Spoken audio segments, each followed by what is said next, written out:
कैसे हो? आज हम अपनी क्लास को कंटिन्यू करने जा रहे हैं। पिछली हमने जो की थी कोशिका की जो कोशिका के कोशिका भित्ति तथा कोशिका भित्ति के बारे में हमने पढ़ा था और उनकी खोज और फंक्शन के रिलेटिव तथा कोशिका झिल्ली और कोशिका भित्ति किस किस की बनी होती है उनकी संरचना में बारे में हमने पढ़ा था। आज हमारा जो नेक्स्ट कोशिका में केंद्रक है।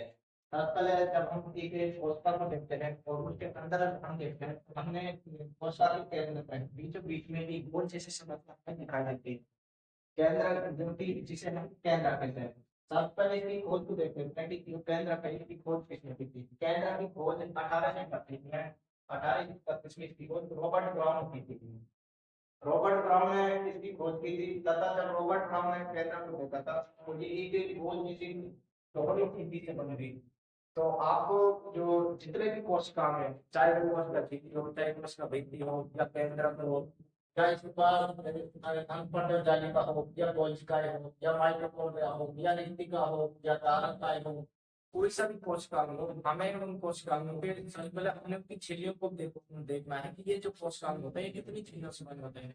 क्योंकि आपसे कई बार जो एग्जाम है झिल्लियों से संबंधित या परतों से संबंधित क्वेश्चन पूछ ले जाते हैं कि कौन सा कोशिका है जिसके अंदर झिल्ली होती है या कितनी झिल्लियां होती हैं या कौन सा कोशिका है जिनमें जिसमें किसी कोई भी झिल्ली नहीं होती है। तो इसलिए हमें झिल्लियों को भी याद रखना है।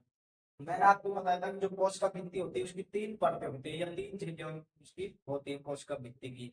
इसी प्रकार से हमने फिर कोशिका झिल्ली को देखा था। जो कोशिका झिल्ली होती है उसकी 2 झिल्लियां होती है। कोशिका जो झिल्ली होती है उसकी 2 परतें होती है। एक होती है उसका हेड वाला हिस्सा फास्फेट हेड होता है, एक फैटी एसिड टैग वाला हिस्सा होता है। और जो इस संरचना जो होती है उसे मोज़ेक मॉडल के नाम से जानते हैं। तो इसी प्रकार से जब हम केंद्र को देखते हैं जो तो जब केंद्र को इसको देखते हैं तो इसके अंदर हमें 2 चीजें हमें दिखाई देती हैं। तो इसको हम कह सकते हैं कि केंद्र जो है दोनों चीज से बनी हुई एक गोल जैसी संरचना होती है। ये एक गोल जैसी संरचना होती है जो डबल झिल्ली से बनी होती है तथा ये कोशिका के केंद्र में उपस्थित होता है। केंद्र जो है कोशिका के बिल्कुल बीचों बीच में उपस्थित होता है। फिर इसके बाद हम देखते हैं कि जो कोशिका केंद्र है इसको कोशिका का सीपीयू कहा जाता है। सीपीयू मतलब रहता है सेंट्रल प्रोसेसिंग यूनिट, इसको कोशिका का सीपीयू कहते हैं। और भी कई नामों से इन केंद्र को जानते हैं, जैसे इसको कंट्रोलर के नाम से कोशिका का कंट्रोल सिस्टम कंट्रोल सेंटर या हम हिंदी में कहते हैं इसको कंट्रोल केंद्र के नाम से जानते हैं। या इसको कोशिका का मस्तिष्क भी कहते हैं। जिस प्रकार से हमारे पूरे शरीर को नियंत्रित हमारा मस्तिष्क करता है इसी प्रकार से एक कोशिका के अंदर जितनी भी एक्टिविटीज होती है कोशिका के अंदर जितने भी फंक्शन होते हैं उन सबको नियंत्रित करता है केंद्र। क्यों केंद्र पे को कंट्रोल सिस्टम क्यों कहते हैं, कोशिका का सीपीयू कोशिका का मस्तिष्क कोशिका का कंट्रोल सेंटर इसको क्यों कहा जाता है। केंद्र को कोशिका का कंट्रोल सिस्टम इसलिए कहते हैं क्योंकि केंद्र में क्या होता है इसमें डीएनए पाया जाता है। केंद्र में डीएनए पाया जाता है और डीएनए के अंदर क्या होता है कोशिका की सभी सूचनाएं इसके अंदर उपस्थित होती है। सभी सूचनाएं डीएनए के अंदर डीएनए पाया जाता है तो डीएनए के अंदर सारी सूचनाएं उपस्थित होती है। और ये डीएनए क्या करता है कोशिका के अंदर जितने भी टाइप की जितने भी प्रोसेस होते हैं जितने भी फंक्शन एक कोशिका के अंदर होता है इन सारे फंक्शनों को ये नियंत्रित करके रखना है कि कोशिका के अंदर किस कोशिका को कब और क्या कार्य करना है और कैसे कार्य करना है इन सारे को नियंत्रित करता है डीएनए। क्योंकि डीएनए में सारी सूचना और डीएनए पाया जाता है केंद्र के अंदर, इसलिए हम कहते हैं कि जो केंद्र है वो कोशिका के अंदर जितने भी कोशिका होते हैं उनको कब और कैसे और क्या क्या कार्य करना है इन सबको नियंत्रित करके केंद्र करता है क्योंकि केंद्र में डीएनए पाया जाता है। इसके बाद हमने इसके नाम को पढ़ा है। केंद्र कोशिका के बीच में पाया जाता है और इसमें 2 झिल्लियां होती है। ये गोल संरचना होती है इसकी खोज 1831 में रॉबर्ट ब्राउन ने की थी तथा इसको किन किन नामों से इसको बोला जाता है इसको कोशिका का सीपीयू कोशिका का कंट्रोल सेंटर या कोशिका का मस्तिष्क के नाम से जानते हैं। इसको कोशिका का कंट्रोल सेंटर कहता है क्योंकि ये कंट्रोल करके रखता है कोशिका के अंदर जितने भी कोशिका उन सारे के फंक्शन को कंट्रोल करके रखता है क्योंकि इसके अंदर डीएनए पाया जाता है। डीएनए के अंदर उन सभी कोशिकाओं के फंक्शन की सूचनाएं होती हैं कि किस प्रकार से कार्य करना है कब और कैसे कार्य करना है ये सारी सूचनाएं इसके अंदर होती है। उसके बाद जब हम जूम कर देखते हैं केंद्र को तो केंद्र के की जो बाहर वाली झिल्ली होती है उससे अंग परदे हुए जालिका जुड़ी होती है। केंद्र की बाहर वाली झिल्ली से अंतःपर्दव्य जालिका जुड़ी होती है तथा अब अंतःपर्दव्य जालिका का क्या क्या फंक्शन होता है अलग से इसको पढ़ेंगे। पहले हम केंद्र के कंसेप्ट क्लियर कर लेते हैं। फिर हम जो केंद्र की जो बाहर वाली झिल्ली है उससे अंतःपर्दव्य जालिका जुड़ी होती है तथा जब हम केंद्र के अंदर देखते हैं तो हमें केंद्र के अंदर चार चीजें दिखाई देती है। सबसे पहले इसमें हमें झिल्ली दिखाई देती है, केंद्र की जो दो डबल झिल्लियां दिखाई देती है हमें। फिर उसके बाद इस झिल्ली में छोटे छोटे छिद्र भी होते हैं, उस झिल्ली में जिनको केंद्र छिद्र के नाम से या इसको न्यूक्लियो पोर के नाम से इनको जानते हैं। इसमें छोटे छोटे छिद्र होते हैं इस केंद्र की झिल्ली में, इनको साइटोमियर सॉरी न्यूक्लियो पोर के नाम से या केंद्र छिद्र के नाम से इनको जानते हैं। अब इन छिद्रों इस झिल्ली के अंदर ये छोटे छोटे छिद्र क्या होते हैं, क्यों होते हैं, इनका क्या काम होता है इन छिद्रों का, और मतलब झिल्ली का क्या काम है, हम इन सबको एक एक करके पढ़ेंगे। उसके बाद जब हम और केंद्र के अंदर और अंदर से इसको देखते हैं तो इसके अंदर एक द्रव्य भरा होता है जिसको हम केंद्र के द्रव्य के नाम से जानते हैं। इंग्लिश के अंदर इसको न्यूक्लियोप्लाज्म कहा जाता है, न्यूक्लियोप्लाज्म। तथा केंद्र के अंदर कुछ गोल जैसे संरचनाएं भी होती हैं, इन गोल जैसे संरचनाओं को हम केंद्र का कहते हैं। और इसके अंदर उलझे हुए धागे जैसी संरचनाएं भी होती हैं, इन उलझे हुए धागे जैसी संरचनाओं को क्रोमैटिन कहते हैं। तो ये चार चीजें केंद्र के अंदर मुख्य रूप से पाई जाती है। अब हम एक एक करके इन चार चीजों के बारे में हम पढ़ेंगे। सबसे पहले हमारे पास हम केंद्र की झिल्ली को देखते हैं। जब हम केंद्र की झिल्ली को देखते हैं तो इसमें हम क्या देखते हैं कि केंद्र के ऊपर ये डबल झिल्लियां होती हैं और इन झिल्लियों में छोटे छोटे छिद्र पाए जाते हैं।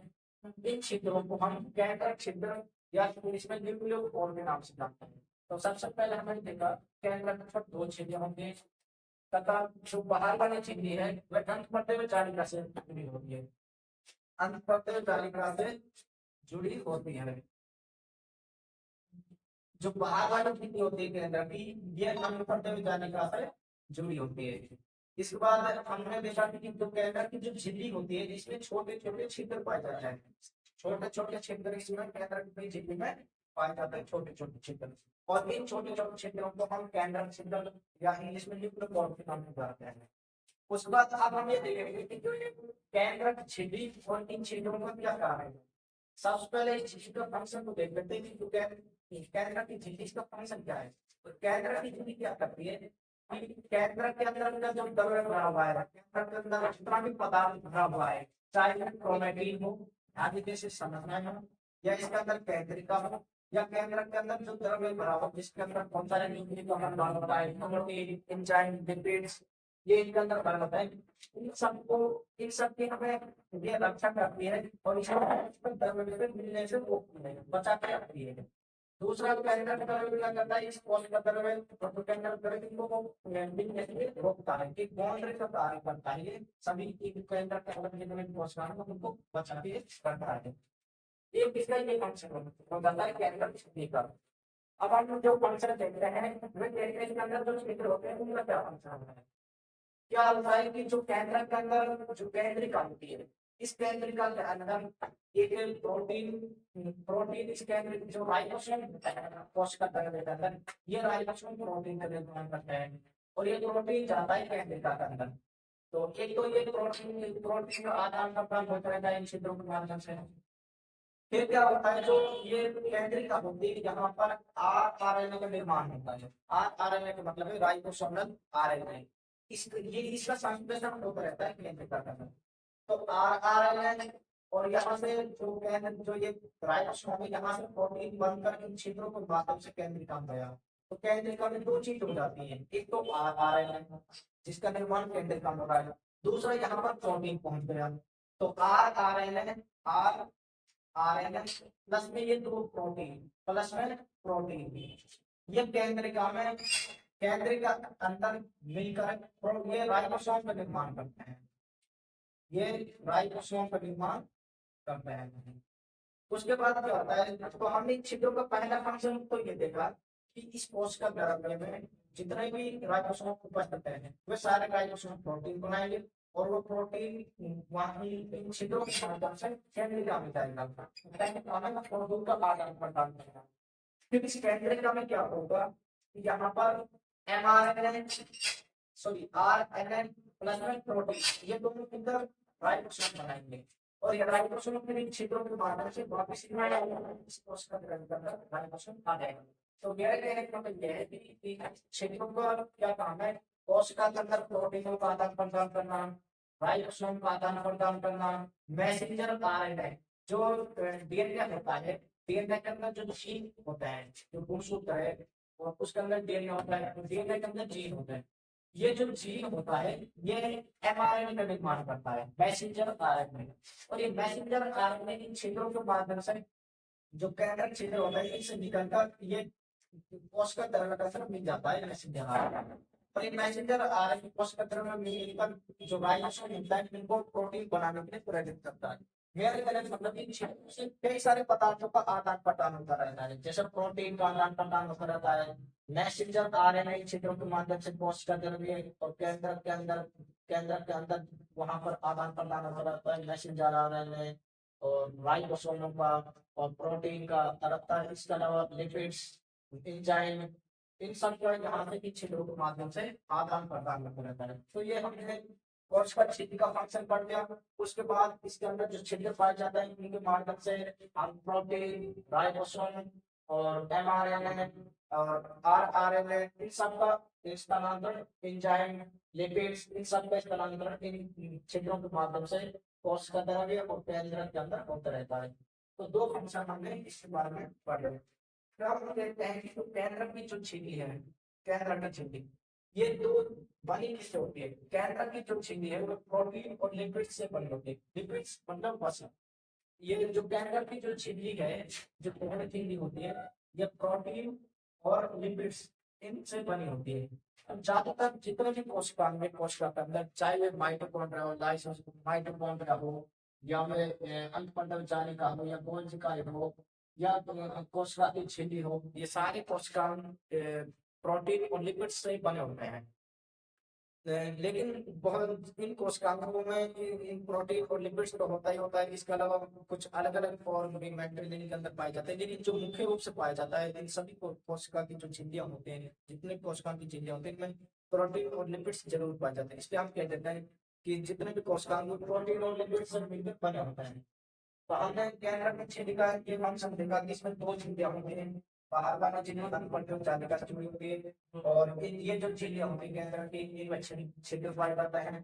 इन छिद्रों के माध्यम से बहुत जो केंद्र के अंदर प्रोटीन का आदान प्रदान होता रहता है और राइबोसोम का आदान प्रदान होता रहता है, और इसके अंदर एमआरएनए मैसेंजर आरएनए का आदान प्रदान कोशिका के अंदर और केंद्र के अंदर होता रहता है। यहाँ पे हमने पढ़ लिया। तो हमने देखा कि केंद्र की जो झिल्ली है ये प्रोटीन और लिपिड्स के ऊपर बनी होती है। इसके बाद अब हम इस केंद्र की झिल्ली का हमने फंक्शन में देख लिया कि केंद्र की झिल्ली, केंद्र का जो ये है कोशिका द्रव्य और ये केंद्र द्रव्य, इन कोशिका द्रव्य और केंद्र द्रव्य को ये मिलने से होते हैं या एक बाउंड्री का काम करते हैं इन दोनों के लिए। तो ये हमने पढ़ा है केंद्र की झिल्ली के बारे में। अब हम पढ़ने वाले हैं केंद्रक द्रव्य के बारे में। जो केंद्रक के अंदर जो द्रव्य भरा होता है, एक तरल पदार्थ जो इस केंद्रक के अंदर भरा होता है जिसको हम केंद्रक द्रव्य के नाम से जानते हैं, ये केंद्रक द्रव्य का काम क्या होता है और इसके अंदर क्या कौन कौन से पदार्थों से मिलकर ये केंद्रक द्रव्य बना होता है। तो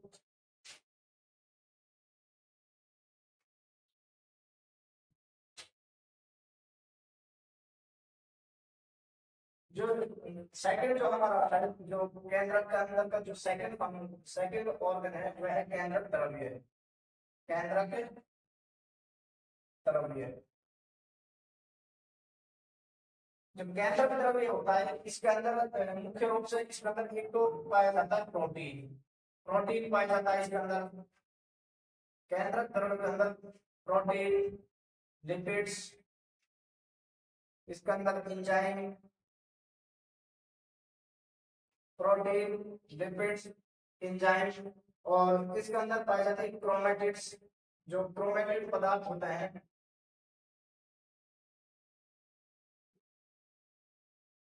क्रोमेटिड्स पाया जाता है। इसके अंदर न्यूक्लिक एसिड पाए जाते हैं, न्यूक्लिक अम्ल पाए जाते हैं,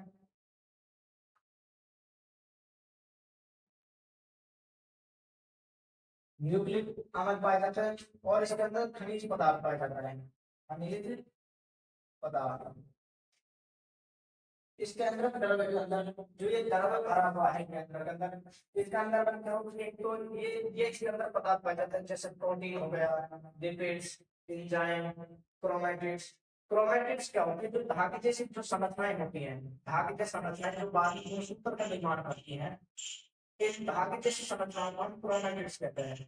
तो इसके अंदर क्रोमैटिड्स, ये धागे जैसी संरचनाएं इसके अंदर क्रोमैटिड या क्रोमैटिड्स इसके अंदर ये पाई जाती हैं। उसके बाद इसमें न्यूक्लिक अम्ल, न्यूक्लिक अम्ल इसके अंदर कौन कौन से हो जाता है? जैसे एक एक न्यूक्लिक अम्ल होता है, जैसे डीएनए हो गया, डाइऑक्सी राइबोस न्यूक्लिक अम्ल, एक आरएनए राइबोस न्यूक्लिक अम्ल। अब आरएनए में कई प्रकार का होता है, जैसे एक होता है आर आरएनए राइबोसोमल आरएनए, एक होता है एमआरएनए मैसेंजर आरएनए, एक होता है टीआरएनए ट्रांसफर आरएनए। तीन प्रकार का इसमें आरएनए पाया जाता है। तो एक इसमें इसके अंदर न्यूक्लिक अम्ल पाया जाता है, एक तो हो गया डीएनए और एक हो गया आरएनए। अब आरएनए तीन टाइप का होता है, इसके अंदर खनिज पदार्थ पाए जाते हैं। तो ये केंद्र द्रव्य के अंदर पाया जाता है। इस वजह से ये जो केंद्र द्रव्य होता है, ये थोड़ा सा इसकी जो प्रकृति है अम्लीय प्रकृति का होता है। केंद्र द्रव्य थोड़ा सा अम्लीय प्रकृति का ये होता है। अम्लीय प्रकृति मतलब जो इसका जो पीएच मान होता है वो 7 से कम होता है।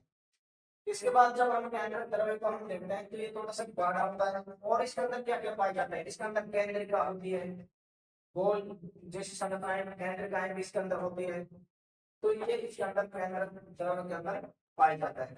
और ये इन सब की वजह से प्रोटीन लिपिड्स इन सब की वजह से थोड़ा सा गाढ़ा होता है, गाढ़ा द्रव होता है। तो ये हमें केंद्र द्रव्य के बारे में याद रखना है कि केंद्र द्रव्य के अंदर कौन कौन से पदार्थ इसके अंदर पाए जाते हैं। और केंद्र द्रव्य अम्लीय प्रकृति का होता है, ये केंद्र द्रव्य क्षारीय प्रकृति का होता है। इसके अंदर क्रोमैटिन पाया जाता है, एंजाइम लिपिड्स प्रोटीन न्यूक्लिक अम्ल खनिज पदार्थ, ये सब इसके अंदर पाए जाते हैं। अम्लीय प्रकृति का होता है और इन सब की वजह से इतनी सारी चीजें पाई जाने की वजह से थोड़ा सा ज्यादा होता है। तो ये हमें केंद्र द्रव्य के बारे में ध्यान रखना है। उसके बाद जो नेक्स्ट ऑर्गन आता है केंद्र के अंदर का, वो होता है केंद्रिका। तो केंद्रिका का हमें ये मोस्ट इम्पोर्टेंट ऑर्गन है केंद्र का, इसको हमें याद करना ध्यान से पड़ता है।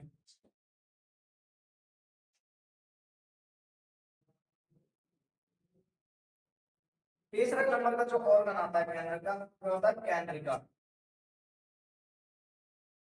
केंद्रिका केंद्रिका को इंग्लिश में हम केंद्रिका को इंग्लिश में हम न्यूक्लियोलस के नाम से जानते हैं, न्यूक्लियोलस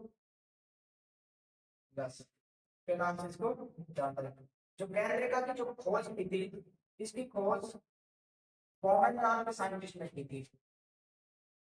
बॉमेन नाम के साइंटिस्ट ने खोज की थी। अब ये केंद्र का होती है, इसके ऊपर ये गोल जैसी संरचना होती है, लेकिन इसके ऊपर किसी भी प्रकार की कोई झिल्ली नहीं होती है। तो ये झिल्ली रहित कोशिका होता है, यह झिल्ली रहित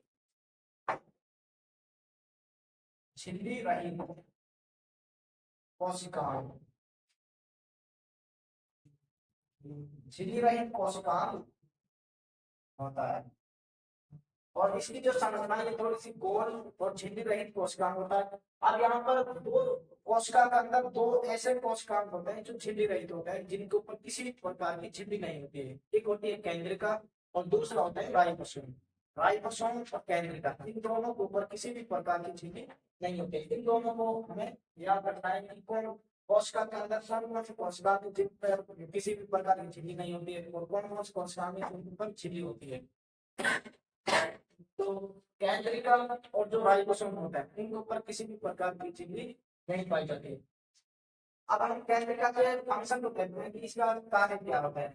केंद्रिका क्या होते हैं? ज्यादातर जो केंद्रिकाएं होती हैं जो एक कोशिकीय जीव होते हैं, उनमें इनकी संख्या कम पाई जाती है। एक या एक केंद्रिका या एक दो केंद्रिकाएं पाई जाती है। लेकिन जो यूकेरियोटिक कोशिका वाले जो जीव होते हैं या हम बहुकोशिकीय जो जीव होते हैं, उनमें एक या एक से ज्यादा केंद्रिकाएं भी पाई जाती हैं। तो यूकेरियोटिक के अंदर जो केंद्रिकाएं होती है, इनकी संख्या एक से ज्यादा भी हो सकती है। लेकिन जो प्रोकैरियोटिक केंद्रिकाएं होती है, प्रोकैरियोटिक जो कोशिकाएं होती है, उनके अंदर लगभग एक केंद्रिका पाई जाती है। तो नेक्स्ट यहाँ पे हम इसकी जो फंक्शन को देखते हैं, केंद्रिका के जो कार्य क्या होता है। केंद्रिका के जो कार्य, पहले कार्य क्या होता है केंद्रिका का? इस केंद्रिका के अंदर जो आरएनए होता है, राइबोसोमल आरएनए, आरएनए का संश्लेषण का संश्लेषण होता है यहाँ पर। आरएनए का मतलब होता है राइबोसोमल आरएनए, राइबोसोमल आरएनए। इसका जो निर्माण होता है ये केंद्रिका के अंदर होता है। हमें यहाँ पर ये केंद्रक है, एक मैं केंद्रक ड्रॉ कर देता हूँ, ये केंद्रक है और केंद्रक के अंदर बहुत सारे उलझे धागे संरचनाएं हैं, बहुत सारी उलझी धागे संरचनाएं हैं और ये इसके अंदर केंद्रिका है। केंद्रिका में केंद्रिका का नाम ये होता है जिस पर किसी भी प्रकार की कुंडी नहीं होती है। इसके बाद यहाँ पर सबसे पहले इसके केंद्रिका का अंदर जो निर्माण होता है क्या होता है, आरएनए का। आरएनए यहाँ पर बन गया है आरएनए। तथा जो कोशिका होती है, कोशिका के अंदर पाए जाते हैं राइबोसोम। बहुत सारे राइबोसोम कोशिका के अंदर पाए जाते हैं। कोशिका का जो कोशिका द्रव्य होता है उसका नाम बहुत सारे राइबोसोम। ये राइबोसोम निर्माण करते हैं प्रोटीन का, प्रोटीन। अब प्रोटीन क्या होता है, प्रोटीन यहाँ पे जाता है इन क्षेत्रों के माध्यम से। जो केंद्रक की जो छिद्र होती है इसमें होते हैं छिद्र, इन छिद्रों के माध्यम से ये प्रोटीन जाता है और ये प्रोटीन चला जाता है केंद्रिका के अंदर। ये प्रोटीन केंद्रिका में चला जाता है। तो आरआरएनए केंद्रिका में इसका ये तो आरआरएनए तो केंद्रिका में बन रहा है तथा प्रोटीन यहाँ से छिद्रों के माध्यम से केंद्रिका में चला जाता है। अब केंद्रिका में दो चीजें हो जाती हैं, एक तो हो जाता है आरआरएनए, एक हो जाता है प्रोटीन। ये दोनों मिलकर केंद्रिका में राइबोसोम का निर्माण करते हैं, राइबोसोम का निर्माण करते हैं। जो ये राइबोसोम बनता है कोशिका के अंदर, जो ये राइबोसोम बना है इसका निर्माण कहाँ पर होता है, जो ये राइबोसोम है इसका निर्माण होता है केंद्रिका के अंदर।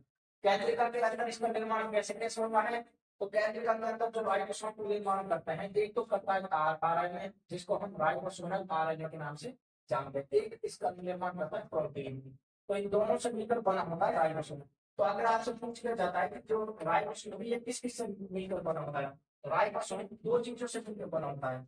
एक तो बना होता है ये आरएनए से, राइबोसोमल आरएनए, प्लस में एक बना होता है ये प्रोटीन से। तो दो चीजों से मिलकर ये राइबोसोम बना होता है।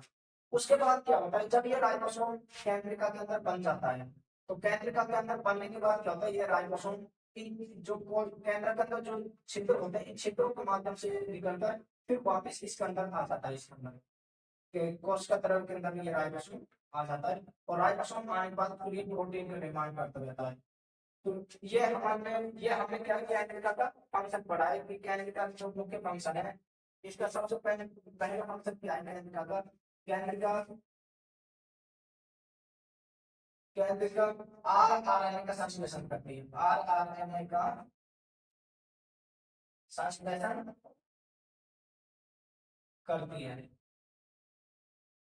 पहला फंक्शन ये हो जाता है इसका।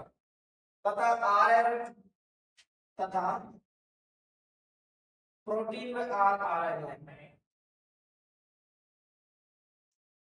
प्रोटीन व आरएनए मिलकर केंद्रिका में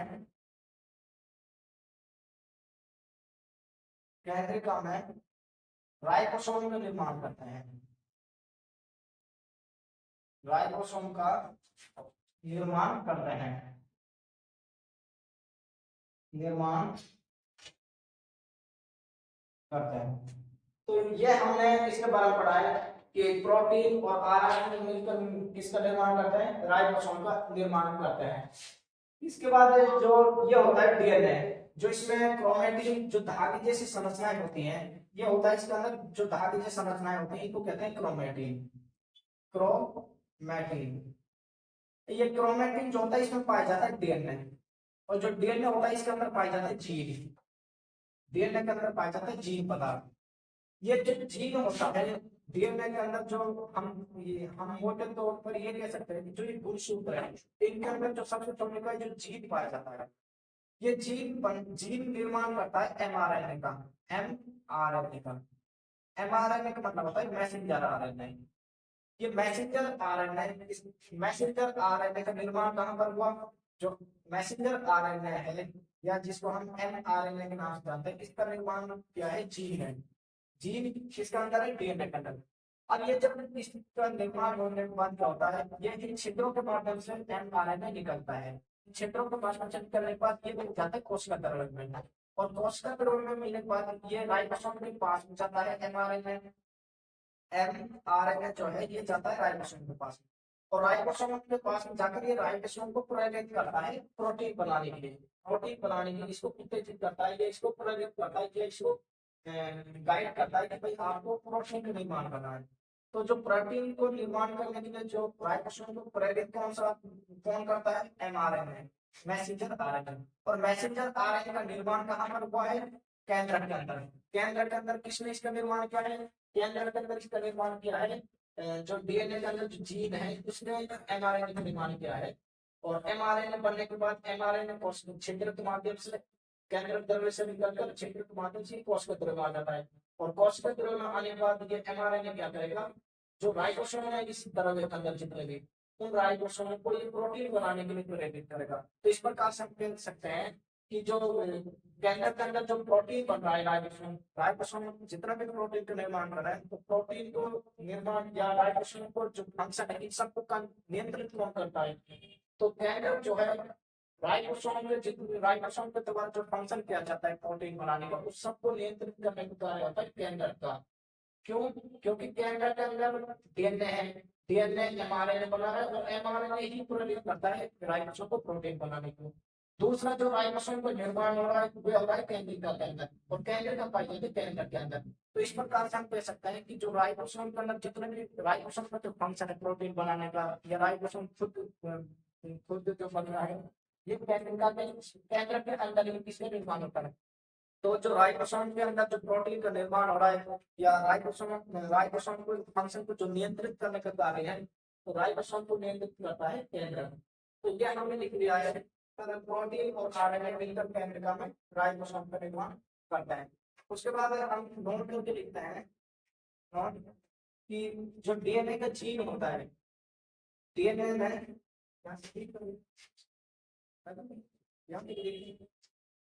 दिख रहा है, डीएनए तो दिख रहा है, दिख रही है।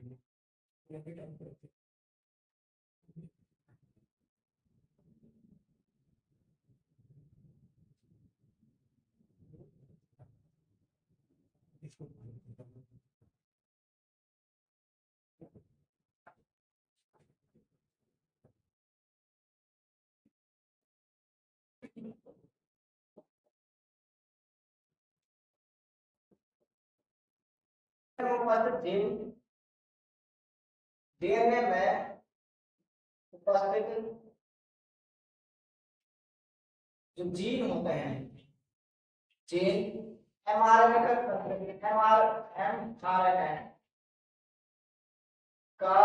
निर्माण करता है, निर्माण करता है। और ये एमआरएनए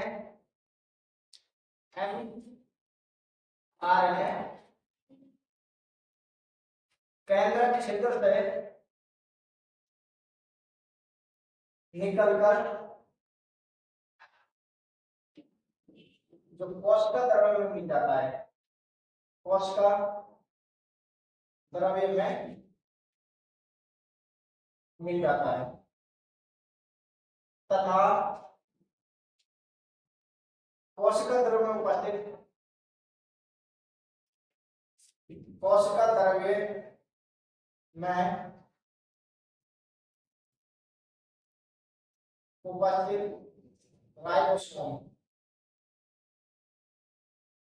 वो प्रोटीन बनाने के लिए प्रोटीन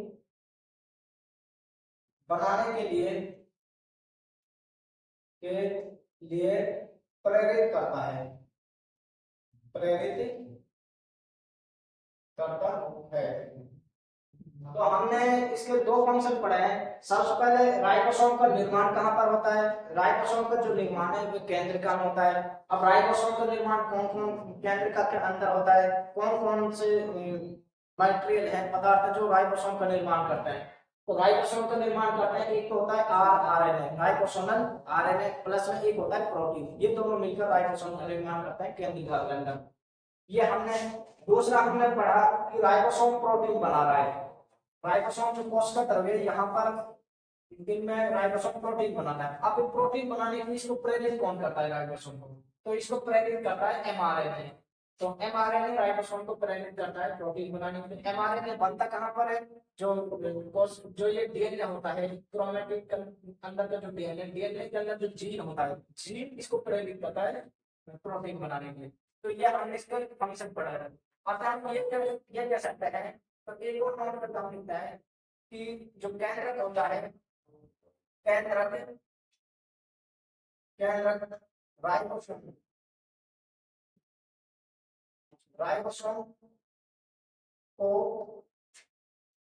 के कार्य को नियंत्रित करता है, नियंत्रित करता है।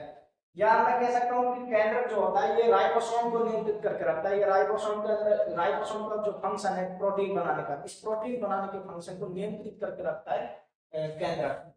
ये हमने इस केंद्रक के बारे में पढ़ लिया, और केंद्रिका के बारे में हमने समझ लिया कि केंद्रिका का क्या फंक्शन है। केंद्रिका एक झिल्ली रहेगी, बिना झिल्ली का एक संरचना, गोल जैसी संरचना होती है जो केंद्रक के अंदर पाई जाती है। केंद्रिका छोटे जो जीव होते हैं कोशिका में एक हो सकती है, जो बड़े जीव होते हैं बहुकोशिकीय जीव या प्रोकैरियोटिक कोशिका वाले जो जीव होते हैं, उनके अंदर जो केंद्रिका की संख्या है वह एक से ज्यादा हो सकती है। केंद्रिका के अंदर जो मेन फंक्शन केंद्रिका का, इसका जो मेन फंक्शन है वह है एक तो आरएनए का निर्माण करती है केंद्रिका, तथा जो राइबोसोम प्रोटीन पहला जो इसका मेन फंक्शन है वह आरएनए का निर्माण करना। आरएनए और तथा ये प्रोटीन को लेने के बाद क्या करते हैं, आरएनए और प्रोटीन मिलाकर केंद्रिका के अंदर राइबोसोम का निर्माण होता है। तो ये हमने केंद्रिका का फंक्शन पढ़ा। फिर हमने देखा कि जो एक आरएनए और प्रोटीन मिलकर राइबोसोम बना रहा है, इसी प्रकार से जो एमआरएनए होता है, मैसेंजर आरएनए, वह बनता है डीएनए के अंदर। डीएनए के जो जीन होता है वह एमआरएनए मैसेंजर आरएनए को बनाता है, और मैसेंजर आरएनए जो डीएनए के छिद्र होते हैं इनसे निकलकर कोश के अंदर आ जाते हैं, और यहाँ पर ये जो राइबोसोम होते हैं उनको प्रोटीन बनाने के लिए प्रोत्साहित करते हैं। तो ये हमने केंद्रिका का फंक्शन पढ़ा है। इसके बाद हम पढ़ते हैं कि जो धागे जैसी संरचनाएं होते हैं, जो गुणसूत्र कहते हैं, इन गुणसूत्रों के बारे में हम पढ़ेंगे। नेक्स्ट जो कहना का जो नेक्स्ट ऑर्गन होता है वो होता है गुणसूत्र, जिसको हम क्रोमोसोम कहते हैं। सबसे पहले हम गुणसूत्र की जो खोज है वो किस प्रकार से हुई है, और किन किन साइंटिस्टों ने जो गुणसूत्र है इसको केंद्र देखा था। तो पहली बार एक साइंटिस्ट है जिसका नाम था कारल कारल नगेली नाम के एक साइंटिस्ट है। कारल नगेली ने अपने पहली बार पादप कोशिकाओं में एक रोड जैसी संरचना को देखते हैं केंद्र के अंदर।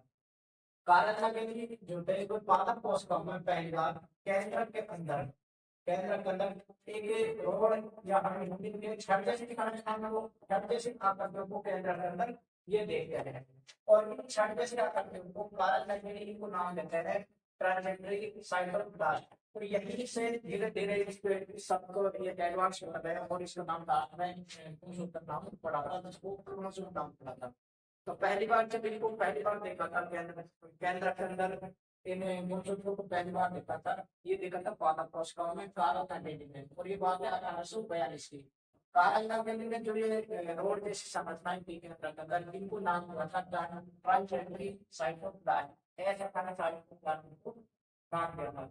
तो सबसे पहले जो गुणसूत्र थे इनको किस नाम से जाना जाता था, ये क्वेश्चन पूछने का था। तो सबसे पहले गुणसूत्रों को ट्रांजेक्टरी साइटोप्लास्ट के नाम से जाना जाता था, ये नाम दिया था। उसके बाद फिर समय बदलता है, पता समय टाइम आता है 1885 का, 1885 एक और साइंटिस्ट गुणसूत्रों पर फिर से रिसर्च करते हैं, और ये साइंटिस्ट जब रिसर्च करते हैं तो इन्हें ये भारतीय शिक्षा मंत्रालय पूर्ण जगह धागे की संरचनाएं दिखाई देती है। तो जब ये जीवित कोशिकाओं का केंद्र के अंदर देखते हैं, वाल्टर फ्लेमिंग नाम के एक साइंटिस्ट था, ये 1882 में एक जीवित कोशिका के अंदर केंद्र के अंदर देखते हैं इस केंद्र के इसके अंदर उलझे हुए धागे जैसी संरचना है और ये एक उलझे हुए धागे जैसी संरचना को नाम देते हैं क्रोमैटिन। तो पहले सबसे पहले जो गुणसूत्र में सबसे पहले इनका नाम था ट्रांजेक्टरी साइटोप्लाज्म ए27 साइटोप्लाज्म का नाम था 1842 में कार्ल स्टागलिंग ने रखा था।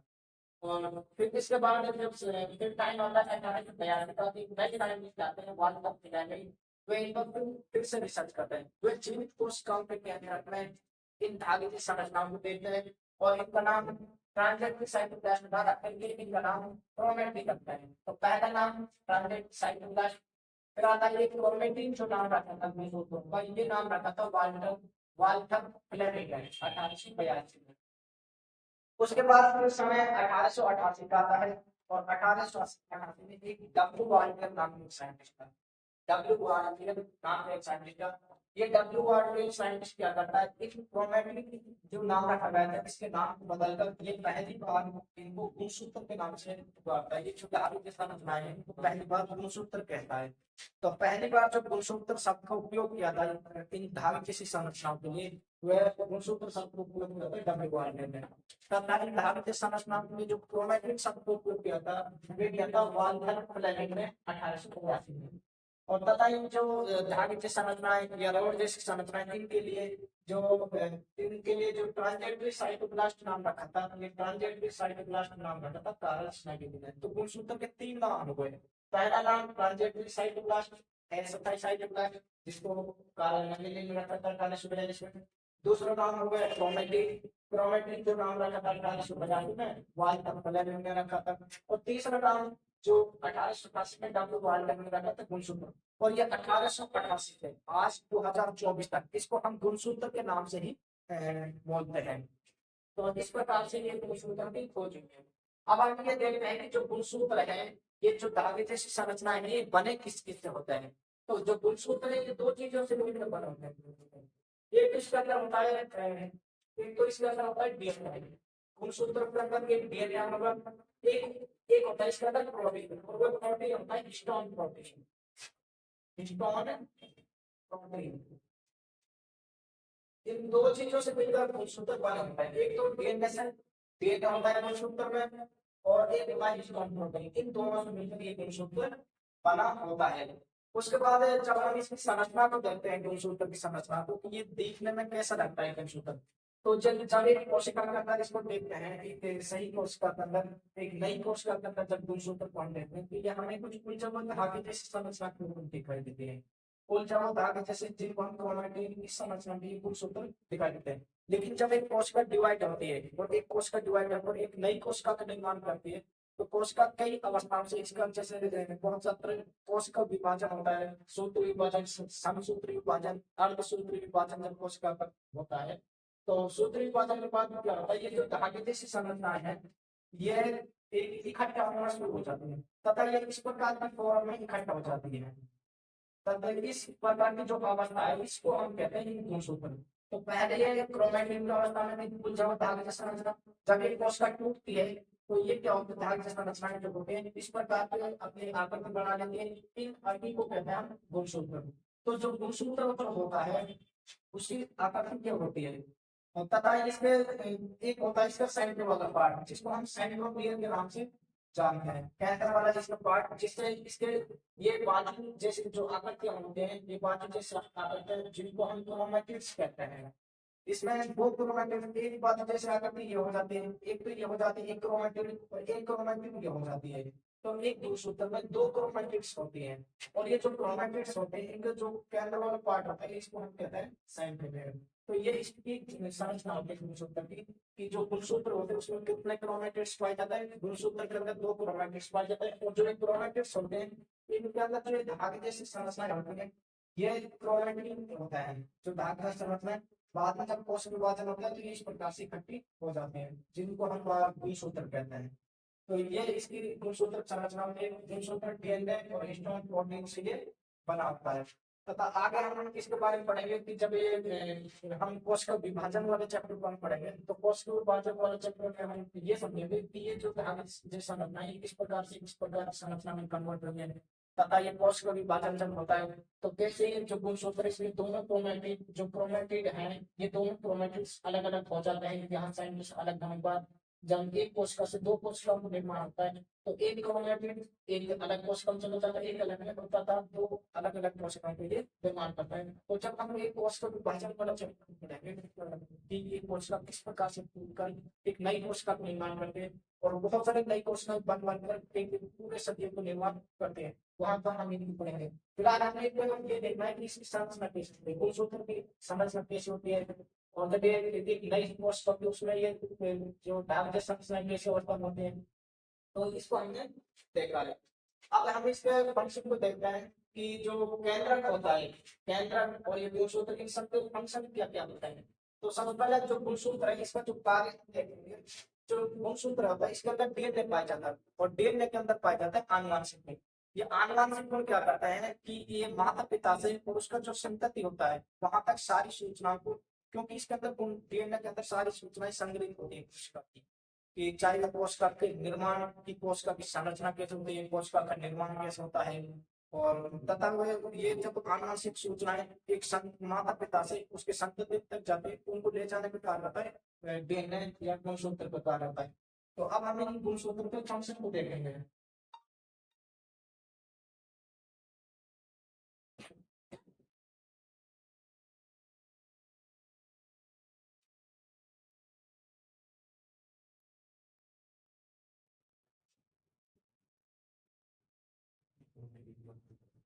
गुणसूत्र का कार्य, पहला फंक्शन गुणसूत्र का जो कार्य है, ये गुणसूत्र में इसमें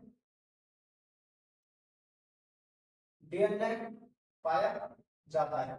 गुणसूत्र में क्या पाया जाता है, डीएनए पाया जाता है और डीएनए के अंदर क्या होता है, डीएनए बना होता है जीन से, डीएनए जीन से मिलकर बना होता है, मिलकर बना होता है। और डीएनए में क्या पाया जाता है, डीएनए के अंदर एक चीज हो रही है, इसके अंदर आनुवांशिक गुण पाया जाता है, आनुवांशिक आनुवांशिक गुण पाए जाते हैं। ये आनुवांशिक गुण माता पिता से, ये जो आनुवांशिक गुण है ये माता पिता से, माता पिता से संतति जो उनकी औलाद होती है संतति में जाते हैं। ये जो आनुवांशिक गुण पाए जाते हैं डीएनए के अंदर, ये आनुवांशिक गुणों को ले जाने का कार्य होता है जीन का। तो इन आनुवांशिक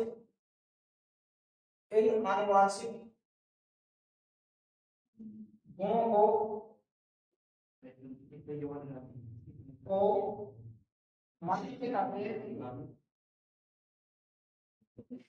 माता पिता से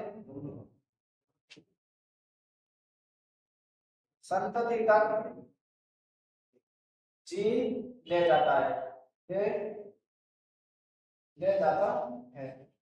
तो डीएनए के अंदर पाया जाता है आनुवंशिक गुण और यह आनुवंशिक गुण माता पिता से उसके संतति जो उसके चाइल्ड होता है वो उसके अंदर जाता है और इनको ले जाने का कार्य कौन करता है, गुणसूत्रों को।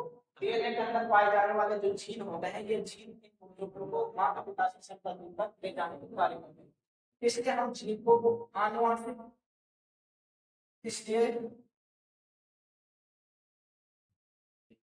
जीन को आनुवांशिक वाहक के नाम से जानते हैं। आनुवांशिक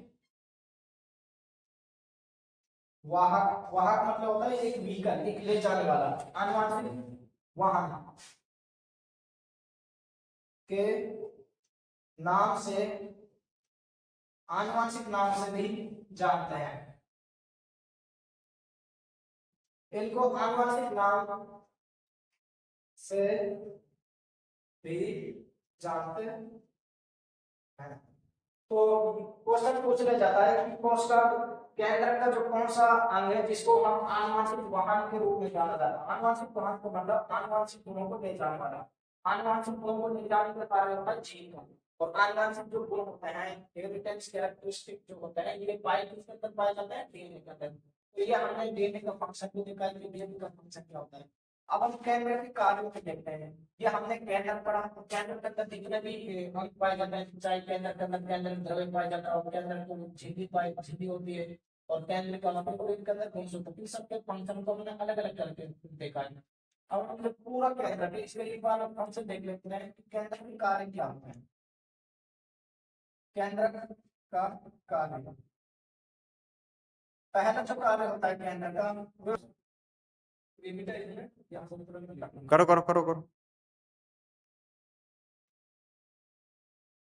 केंद्र का जो कार्य, पहला कार्य इसका ये नियंत्रण केंद्र का कार्य करता है, या कंट्रोल सेंटर का काम करता है। ये पूरी कोशिका के जितने कोशिका हम सबको नियंत्रित करता है, क्योंकि इसके अंदर डीएनए पाया जाता है, और डीएनए के अंदर पाए जाते हैं सूचनाएं कि कोशिका के अंदर जितने भी कोशिका में, चाहे माइटोकॉन्ड्रिया, लाइसोसोम, कोई भी कोशिका में उसको कब और कैसे और क्या क्या कार्य करते हैं, तो सारी सूचनाएं जो छिपी होती है डीएनए के अंदर होती है, और डीएनए पाया जाता है केंद्र के अंदर। तो इस प्रकार से हम कह सकते हैं कि केंद्र कोशिका का कंट्रोल सेंटर है, कंट्रोल सेंटर ये होता है।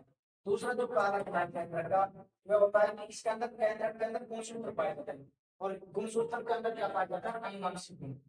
तो केंद्र, तो इस प्रकार से हम कह सकते हैं केंद्र में अनुवांशिक गुण भी पाया जाता है, और ये अनुवांशिक गुण मानव पिता से उसके संबंधित लग जाता है।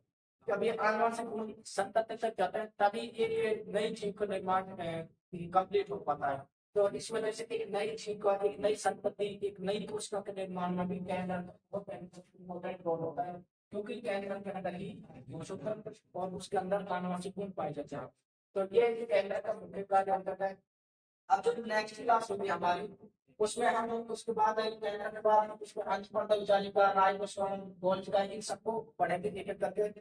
मैंने आपको कोशिश करी कि सारे जितने भी कोर्स उनको हम डीपली से डीपली पढ़ें, ताकि हमारा जो रेलवे का जो सीटी एग्जाम है, या हरियाणा के जितने भी, चाहे सीटी के एग्जाम, चाहे हरियाणा के मेंस एग्जाम, उनमें साइंस से संबंधित किसी भी प्रकार के क्वेश्चन में कोई भी तरह की समस्या है, और आप आसानी से उन क्वेश्चन को अटेम्प्ट कर पाओ।